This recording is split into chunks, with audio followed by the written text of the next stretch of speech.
morning. Hi. So I'm just taking out my braids. I've kept them in here I kept them like that, like in a bun. I braided them and then had them in a bun for about a good 12 hours.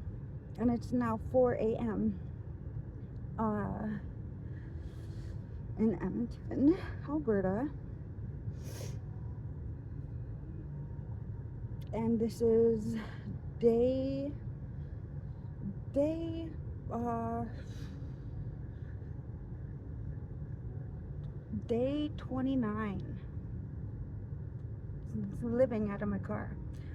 And it's literally like it's been since January. And if anybody knows anything about Canadian weather, in January, it's fucking freezing. But ain't a true Canadian if you can't get through the weather, right? Anyways, and it's not just surviving, it's not living and it's not surviving. It's like, oh, that feels better. Oh my god, look how messy my hair is. I combed it the other day. Oh my goodness. Whoa. So this is how my hair Okay, that's how my hair looks after, right? Oh my god, look at that shit. Good morning. Please, sir.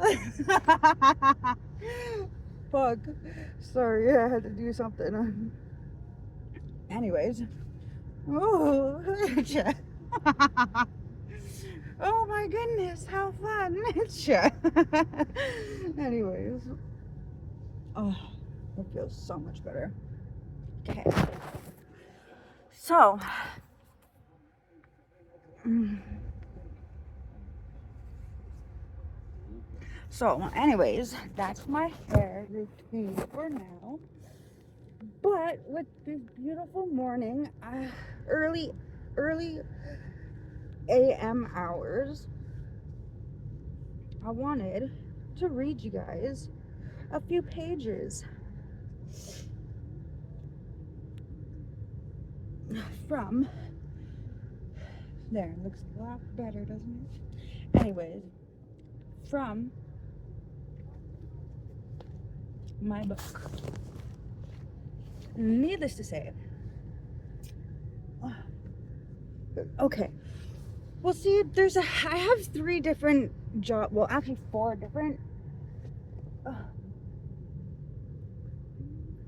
four different job opportunities. So this is my background, um, that I had. So I have like four different job opportunities, right? And I just don't know what to choose. Like, as far as career opportunities go, I don't know which one to choose, guys.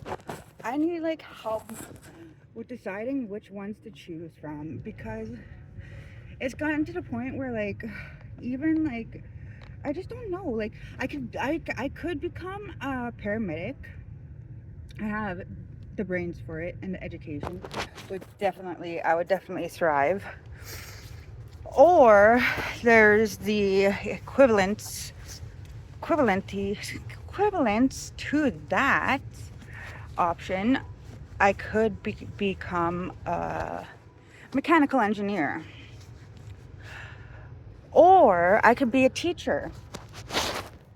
Now, needless to say, I used to like tutor college students. I used to help university teachers, professors, principals, actually like do their seminars or classes. Like, I used to teach, like when I was in high school, I was already tutoring college students, university students, and I know I would probably thrive in that department successfully. But I love teaching, and I love children and all that, like, don't get me wrong. So why I just like turning it into a job would make me like not want to be around people after work. So I think I want to keep that a little to myself, I guess. But I don't know, like, or I could become a interior heavy equipment operator, crane operator, or excavator. So I'll learn to how to drive a backhoe, a grader, an excavator, crane operator, anything like that. Maintain uh, mechanically as well as uh, control and drive the machine itself, right? For jobs and everything, contracts and jobs and all that around the world practically. Or I can do the mechanical engineering job. So, oh wait, I already said that. Teacher, medic, paramedic, or yeah. So I was thinking maybe I should become like I was thinking paramedic because I do well under pressure and I seem to like do my best when it's a dire need and all that. I don't know. I like, love helping people, um, and like hey, you get paid for it, right? And as long as it ain't me that's hurt, I can I can like fix up any wound, trauma, anything, everything.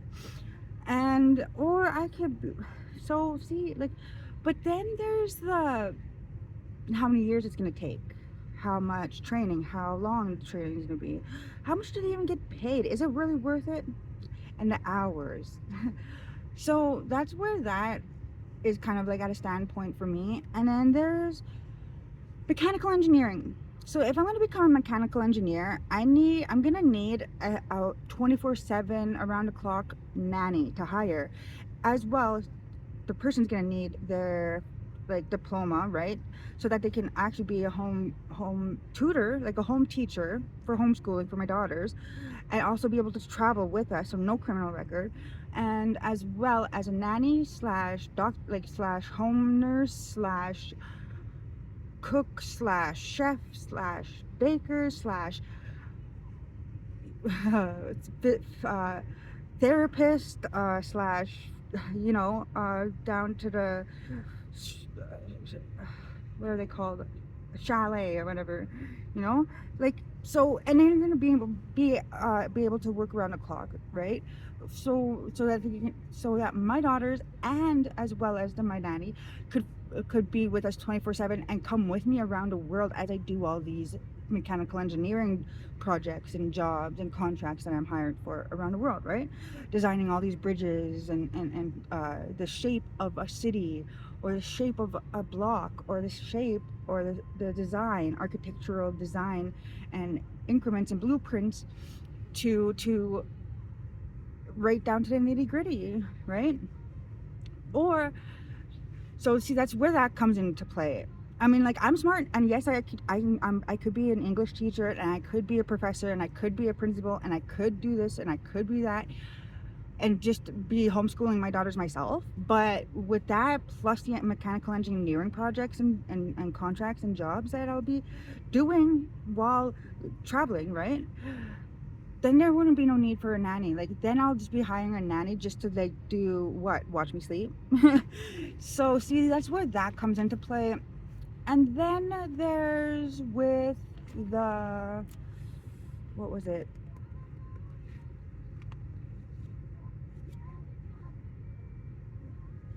Then there's the what option? Oh yeah. Then there's the interior heavy equipment operator. Now see, I can get that done in 1 year, and I'm already on the waiting list because I already passed the written exam, and got on the waiting list, and I passed the interview, and I'm on the waiting list. So I got accepted, and I got accepted into the school, and it'll only take me a year, and then by the year after I graduate, I'll be like paying for the money I borrowed or my sponsor invested in for me, right? Like the machine will be paying off itself within not even 1 year, like the first 3 months of after I graduate, right? So whoever invests in me will actually be getting their money's worth on top of, you know, investing me, like on top of the percentage of investing in me and believing and sponsoring me. for the school.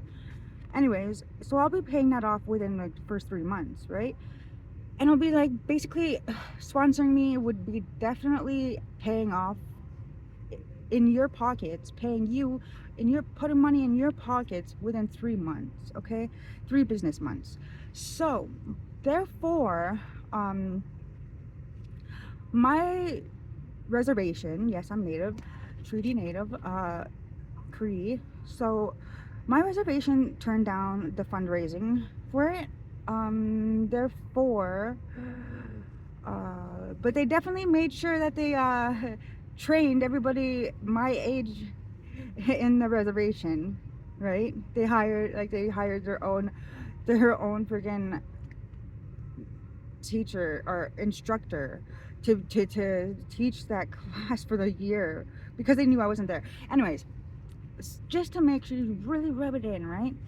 Anyways, therefore, I don't want to get that done because everyone already rubbed it in my face that they got it done before me, the smartest kid in the freaking country continent. Anyways, other than that, I thought I'd read a little bit out of my book. So, because I'm trying to forgive and all blah blah blah blah blah blah. Forgive for their, yeah. Again, he told me that when I got those plates of which he had spoken, for the time that they should be obtained was not yet fulfilled. I should not show them to any person, neither the breastplate with the Urim and Thummim, Thummim, Thummim, Thummim, only to those to whom I should be commanded, commanded to show them. If I did, I should be destroyed. While he was conversing with me about the plates, the vision was opened to my mind that I could see the place where the plates were deposited, and that so clearly and distinctly that I knew the place again when I visited it. After this communication, I saw the light in the room begin to gather immediately around the person of him who had been speaking to me, and it continued to do so until the room was again left dark, except just around him, when instantly I saw, as it were, a conduit open right up into heaven, and he ascended until he entirely disappeared, and the room was left as it had been before this heavenly light had made its appearance.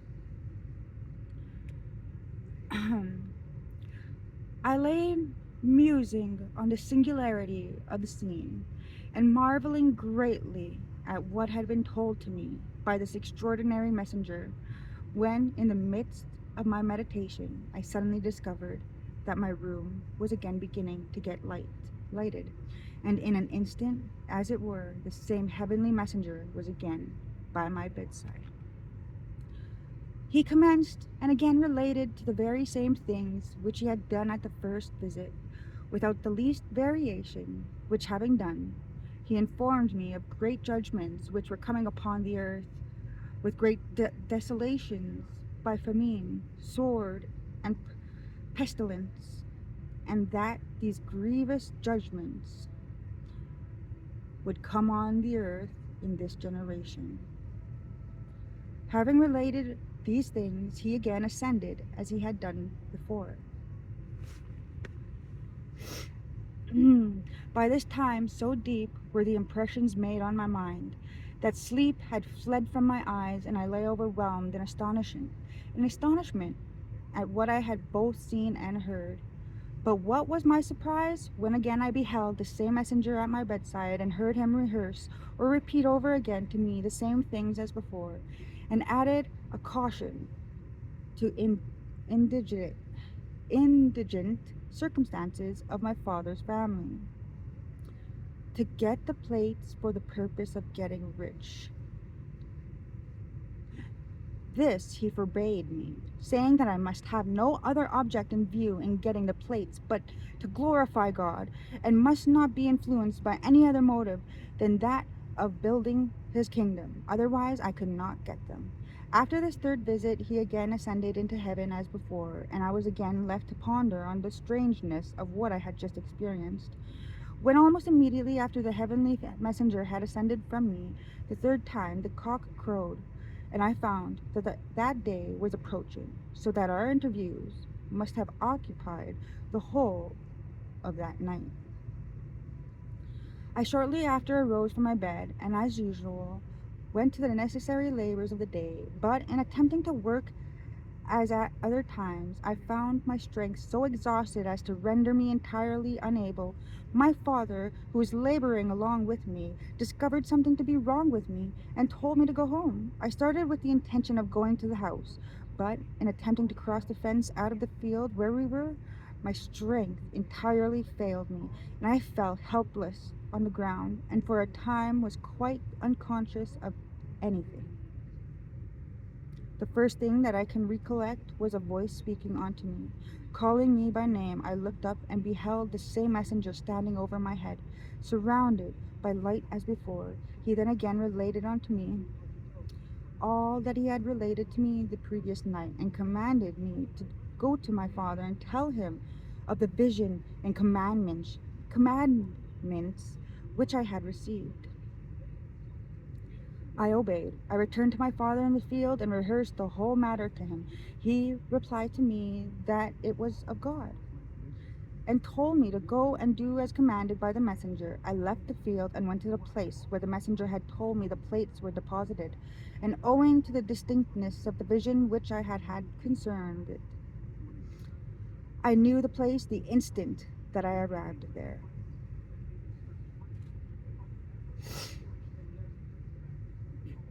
Convenient to the village of Manchester, Ontario County, New York, stands a hill of considerable size and the most elevated of any in the neighborhood. On the west side of this hill, not far from the top, under a stone of considerable size, lay the plates, deposited in a stone box. This stone was thick and rounding in the middle of the upper side, a thinner towards the edges, so that the middle part of it was visible above the ground, but the edge all around was covered with earth. Having removed the earth, I obtained a lever, which I got fixed under the edge of the stone, and with a little exertion raised it up. I looked in, and there indeed did I behold the plates, the Urim and Thummim, and the breastplate, as stated by the messenger. The box in which they lay was formed by laying stones together in some kind of cement. In the bottom of the box were laid two stones crossways of the box, and on these stones lay the plates and the other things with them. I made an attempt to take them out, but was forbidden by the messenger, and was again informed that the time for bringing them forth had not yet arrived. Neither would it until 4 years from that time. But he told me that I should come to that place precisely in 1 year from that time, and that he would there meet with me, and that I should continue to do so until the time should come for obtaining the plates. Accordingly, as I had been commanded, I went at the end of each year, and at each time I found the same messenger there, and received instructions and intelligence from him at each of our interviews respecting that the Lord was going to what the Lord was going to do, and how and what manner his kingdom was to be conducted in the last days. One, two, three, four, five, six, 7 stars. At length the time arrived for obtaining the plates, the Urim and Thummim, and the breastplate. On the 22nd day of September, 1827, have gone as usual at the end of another year to the place where they were deposited. The same heavenly messenger delivered them up to me with this charge, that I should be responsible for them, that if I should let them go carelessly or through any neglect of mine, I should be cut off, but that if I would use all my endeavors to preserve them until he, the messenger, should call for them, they should be protected. I soon found out the reason why I had received such strict charges to keep them safe, and why it was that the messenger had said that when I had done what was required at my hand, he would call for them. For no sooner was it known that I had them, than the most strenuous exertions were used to get them from me. Every stratagem that could be invented were used to get them from me. Every stratagem that could be invented was resorted to for that purpose. The persecution became more bitter and severe than before, and multitudes were on the alert continually to get them from me if possible. But by the wisdom of God, they remained safe in my hands until I had accomplished by them what was required at my hand. When, according to arrangements, the messenger called for them, I delivered them up to him, and he has them in his charge until this day, being the 2nd day of May, 1838. For the complete record, see Joseph Smith, History in the Pearl of Great Price, and History of the Church of Jesus Christ of Latter-day Saints, Volume 1, Chapter 1 through 6. The ancient record thus brought forth from the earth as the voice of a people speaking from the dust, and translated into modern speech by the gift and power of God, as attested by divine affirmation, was first published to the world in the year 1830 as the Book of Mormon.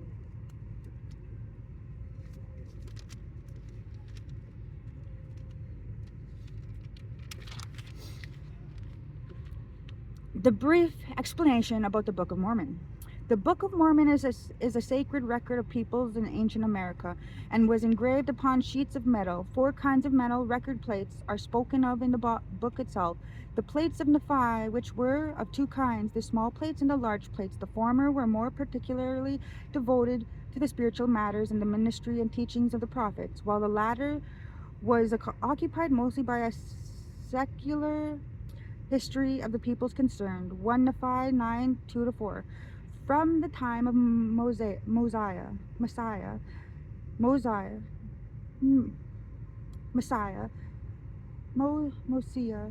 However, the large plates also included items of major spiritual importance. The plates of Mormon, which consist of an abridgment by Mormon from the large plates of Nephi, with many commentaries. These plates also contain a continuation of the history of Mormon and additions by his son Moroni. The plates of Ether, which present a history of the Jaredites. This record was abridged by Moroni, who inserted comments of his own and incorporated the record with the general history under the title Book of Ether. The plates of brass, brought by the people of Lehi from Lehi from Jerusalem in 600 BC. These contain the 5 books of Moses and also a record of the Jews from the beginning down to the commencement of the reign of Zedekiah.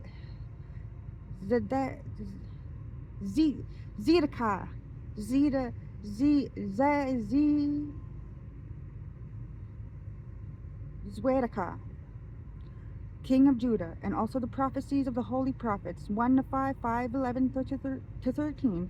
Many quotations from these plates, citing Isaiah and other biblical and non-biblical prophets, appear in the Book of Mormon. The Book of Mormon comprises 15 main parts or divisions, known with one exception as books, each designated by the name of its principal author. The first portion, the first 6 books ending with Omni, in the translation from the small plates of Nephi between the books of Omni and Messiah as an insert called the Words of Mormon. This insert connects the record engraved on the small plates with Mormon's abridgment by the large plates. The longest portion from Messiah to Mormon, chapter 7 inclusive, is a translation of Mormon's abridgment of the large plates of Nephi. The concluding portion from Mormon chapter 8 to the end of the volume was engraved by Mormon's son Moroni, who, after finishing the record of his father's life, made an abridgment of the Jaredite record as the Book of Ether, and later added the parts known as the Book of Moroni. In or about the year 8421, Moroni, the last of the Nephite prophet historians, sealed the sacred record and hid it up unto the Lord to be brought forth in the latter days, as predicted by the voice of God through his ancient prophets in AD 1823. This same Moroni, then a resurrected personage, personage visited the prophet Joseph Smith and subsequently delivered the engraved plates to him. About this edition, some minor errors in the text have been perpetuated in past editions of the Book of Mormon. This edition contains corrections that seem appropriate to bring the material into conformity, conformity, conformity with pre-publication manuscripts and early editions edited by the prophet Joseph Smith.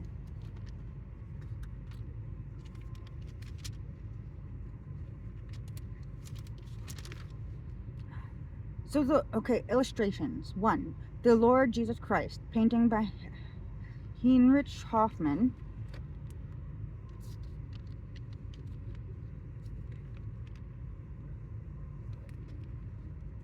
The Prophet Joseph Smith, painted by Alvin Giddens. See the testimony of the Prophet Joseph Smith introduction.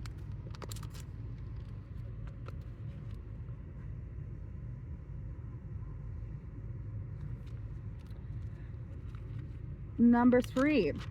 Lehi discovers the Leahona, painted by Arnold Freberg. C1 516, pages 33 to 36.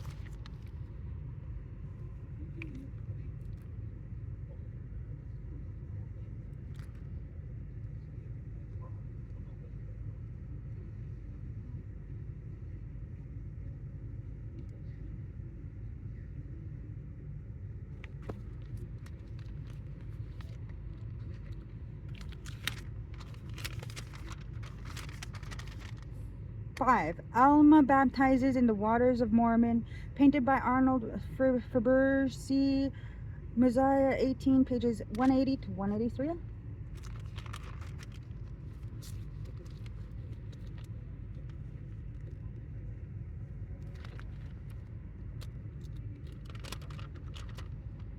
Samuel the Lamanite prophecies, painted by Arnold Faberge. See Hilleman 16, pages 406 to 404 to 406.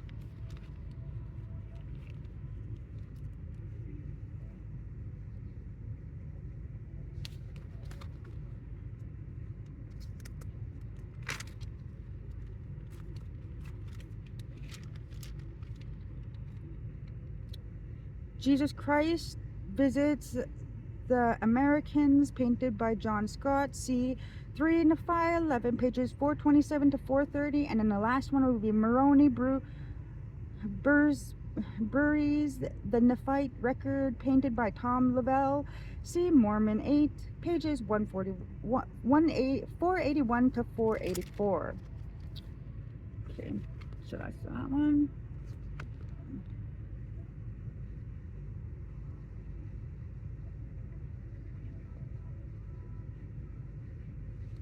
And then this one's that one.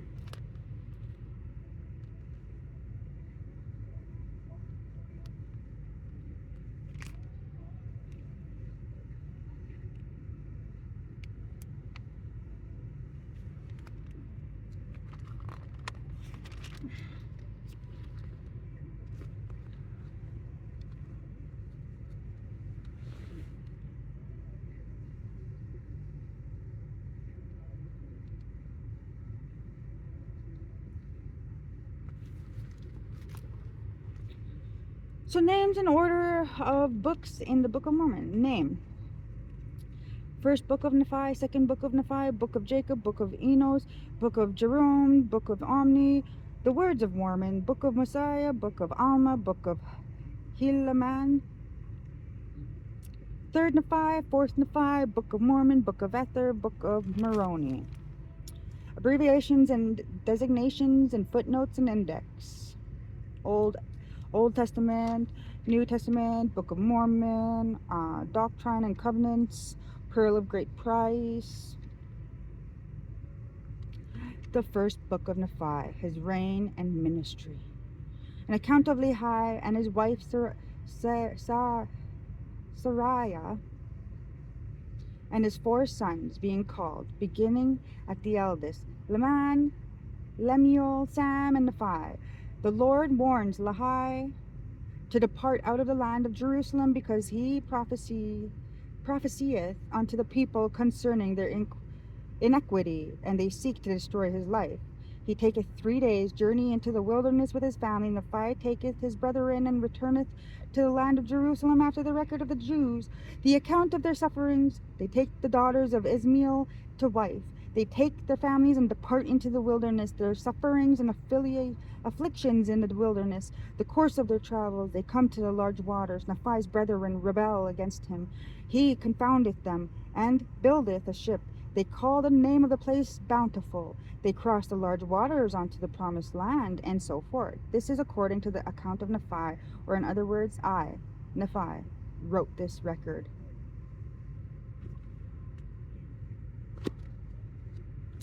So, my friends, start depositing funds into my bank account at CIBC Larissa Rowan. So you just want to put this money into this bank account, and they'll deposit it into my account for me. If you want me to read more of the book of me. See ya. Have a great night or day. Oh, in here, there's my bed. And of course, I'm sleeping alone. Why? Because that's just how independent I guess I am. And nobody could really handle this kind of life anyways, right?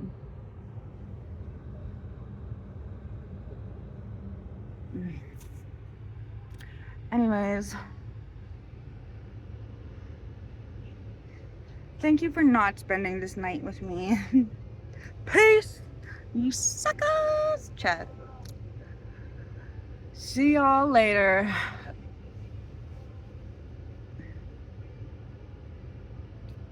Anyways, because I'm gonna fucking smoke, okay? See you later and have a great day.